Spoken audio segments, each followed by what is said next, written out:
Hello everyone, and welcome to the Scary Story channel.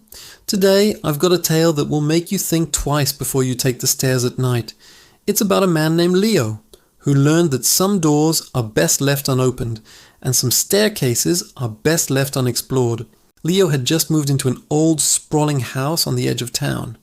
It was a bargain, a real steal, but he soon discovered why. The place had a history, a very dark one, and its secrets were hidden deep within its walls. The real estate agent had been vague, mentioning it was an estate sale and that the previous owner, an elderly recluse, had lived there for decades. The house was beautiful in a dilapidated way, with high ceilings, dusty chandeliers, and a grand, sweeping staircase in the main foyer.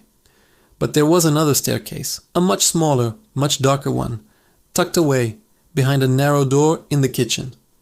It was made of dark, splintered wood and spiraled down into what Leo assumed was the cellar. The first few weeks were normal. Leo was busy unpacking, painting, and trying to breathe new life into the old home. He used the cellar for storage, just as you'd expect.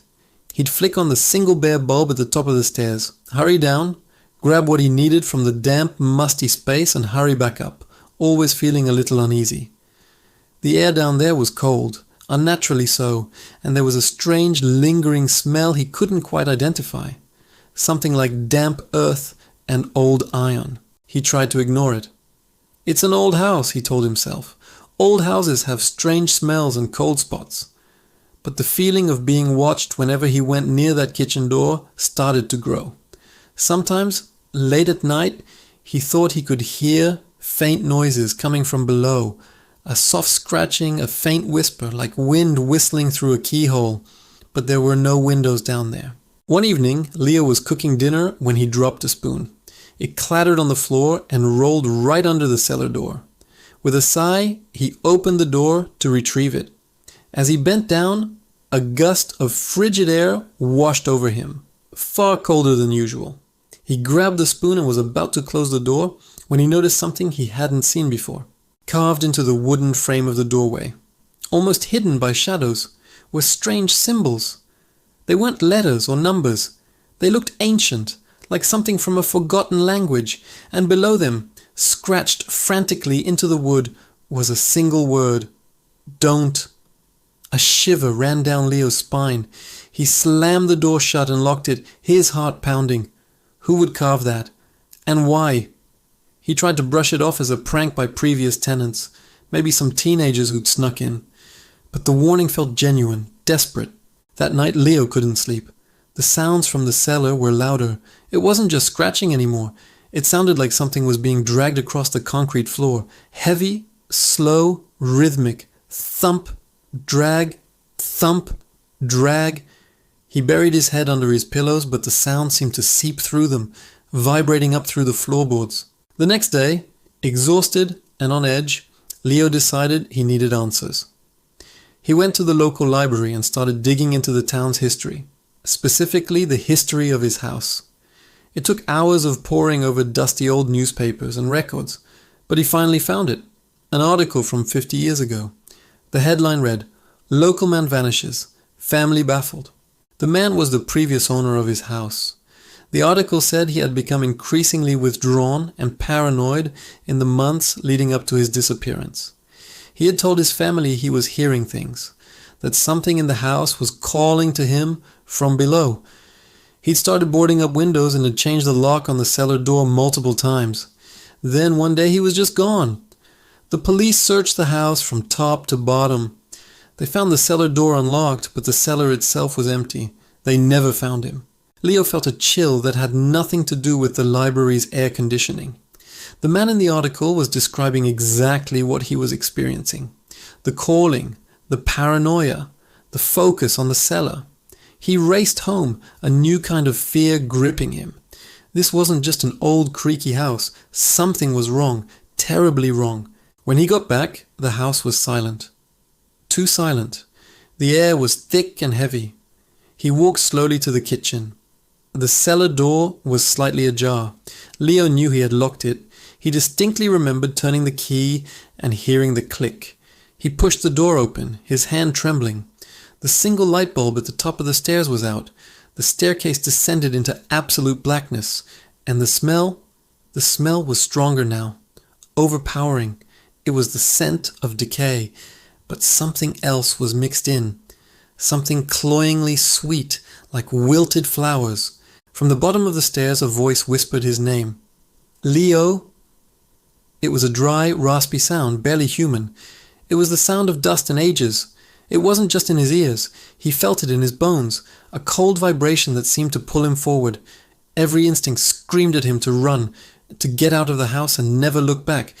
But he was frozen, mesmerized by that single word. "Who's there?" he managed to call out, his voice shaking. A soft, wet chuckle echoed up from the darkness. "Come down, Leo. I've been waiting for you. We've all been waiting." "We," Leo whispered. The dragging sound started again, closer this time. Thump, drag. It was coming up the stairs. He couldn't see anything in the oppressive darkness, but he could hear it. He could hear the wet, heavy sound of something being pulled up each step one by one. The sweet, rotten smell intensified with every sound. Panic finally broke through his paralysis. Leo stumbled backward, slamming the cellar door shut. He fumbled with the lock, his fingers slick with sweat, and finally managed to turn the key. He didn't stop there. He ran to his living room, grabbed a heavy armchair, and dragged it across the floor, wedging it firmly against the cellar door. Then he waited, back pressed against the far wall of the kitchen, his eyes glued to the door. For a long time, there was only silence. He started to think maybe he'd imagined it, that the stress and lack of sleep had finally gotten to him. Then a soft knock came from the cellar door. Tap, tap, tap, followed by the whisper right on the other side of the wood. "Leo, you can't keep us locked in forever." A loud bang suddenly erupted from the door, making Leo jump. The wood splintered. Bang! Another hit, stronger this time. The armchair scraped against the floor as the door bulged inward. Whatever was on the other side was immensely strong. Leo knew he couldn't stay. He scrambled for his phone and car keys on the counter, his mind racing. The banging on the door became a frantic, splintering assault. Wood cracked and splintered, and the doorknob rattled violently. He didn't even grab a jacket. He burst out the front door and sprinted to his car, not daring to look back.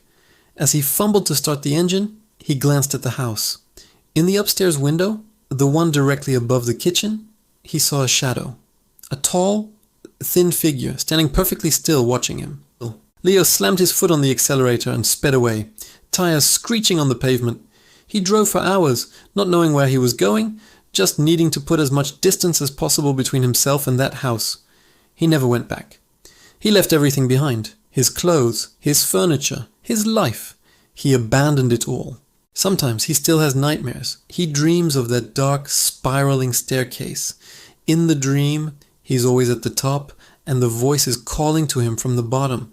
He tries to resist, but his feet move on their own, taking him down, step by step, into the waiting darkness. He always wakes up just before he reaches the bottom, his heart hammering in his chest, the faint, sweet smell of decay lingering in his nostrils. He knows that whatever was in that cellar is still waiting, and he knows that the man who vanished 50 years ago wasn't the first, and that he, Leo, was almost the next. The warning was clear. Don't. A warning he was lucky to have heeded, even if it was almost too late. So if you ever find yourself in an old house, and you come across a dark, forgotten staircase leading down into the shadows, maybe just close the door, lock it, and walk away. Because you never know what might be waiting at the bottom, calling your name. Thanks for listening to this story. If you enjoyed it, make sure to like, subscribe, and hit that notification bell so you don't miss our next spooky tale. Stay safe out there, and always check your locks.